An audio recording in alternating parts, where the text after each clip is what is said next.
I find it hard to believe, brothers and sisters, that the local 353 administration would go the route and implement such a program with such an elaborate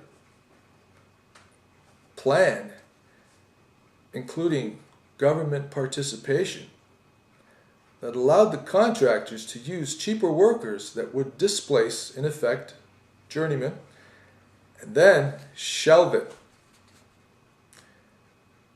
because the contractors were not participating. Can Stephen Martin make a clear declaration about what he meant by saying the program was shelved? And if he means he will bring it back into play if he's elected. I think it's only fair at this time that the local 353 membership gets a clear answer from him. These types of programs have been pushed upon local unions elsewhere in the IBEW under the understanding that they would only be used on projects in markets that the contractors in the jurisdiction were not competitive in. In reality, once established, the lower cost workers start showing up on all kinds of jobs, including large industrial, commercial, and institutional jobs, as well as powerhouses and nuclear power facilities. Does anyone working in high-rise or low-rise believe that if these classifications are allowed in some sectors, they will not make their way into their sectors? Solidarity is a word that is closely related to equality and fairness. Once lower paid classifications are allowed to enter the workforce and compete with traditional classifications like journeyman wiremen and registered apprentices, it will be the beginning of the end for the JW classification and our traditional apprentice, indentured apprentice programs. Stephen Martin clearly stated that he believes that the internationally trained bridging program was absolutely the right thing to do. In my opinion, it was absolutely the wrong thing to do, and not the right thing to do. We should be very careful about protecting the status of our licensed registered trade, brothers and sisters, and the integrity of our fair and equal pay scales that defines a journeyman wireman that is able to do all facets of electrical work. Brothers and sisters, please think carefully about what I have said, because I believe this issue can define our future one way or the other. So thank you very much for watching this.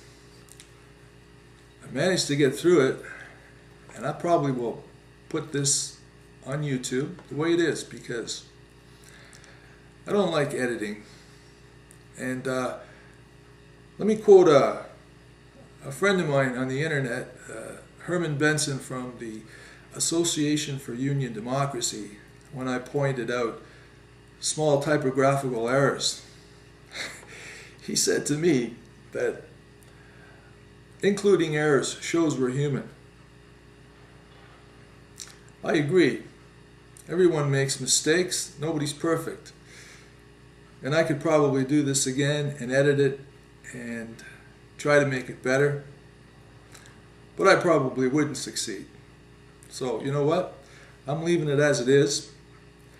I really mean what I said about producing some other videos.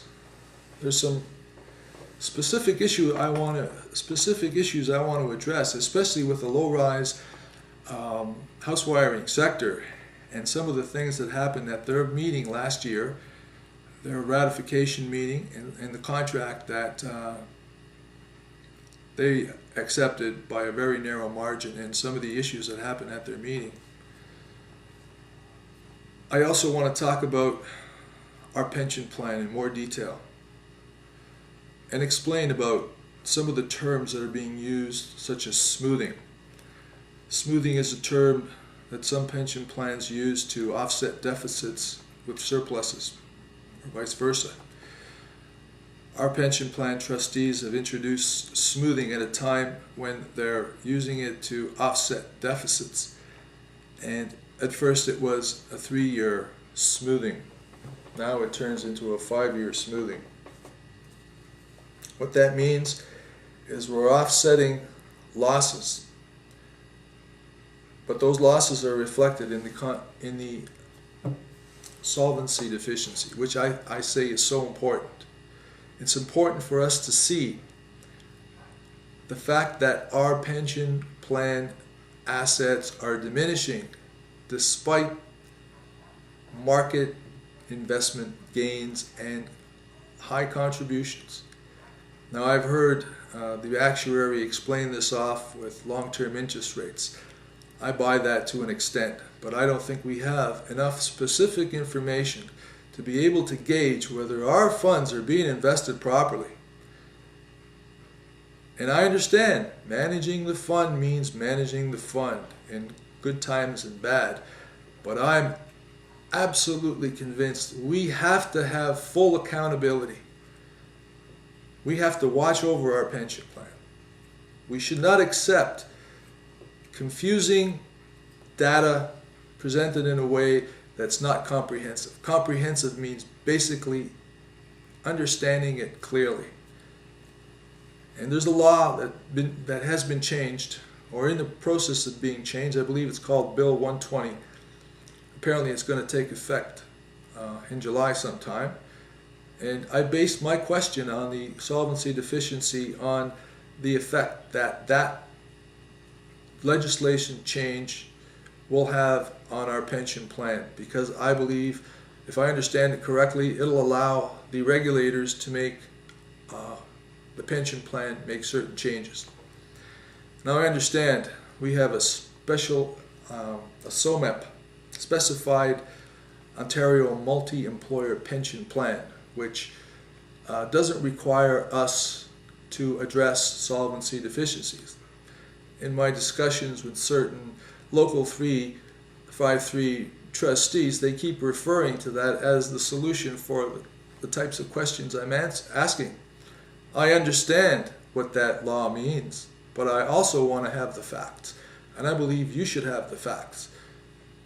My purpose here is to make you understand my opinion that we have not been given the facts, not as we should have. So, I'll leave it at that, brothers and sisters. Good day. If I don't see you again here on YouTube, I will hope to see you on Election Day. Make it out, make sure you vote, and hopefully you'll give me your consideration. Thank you very much.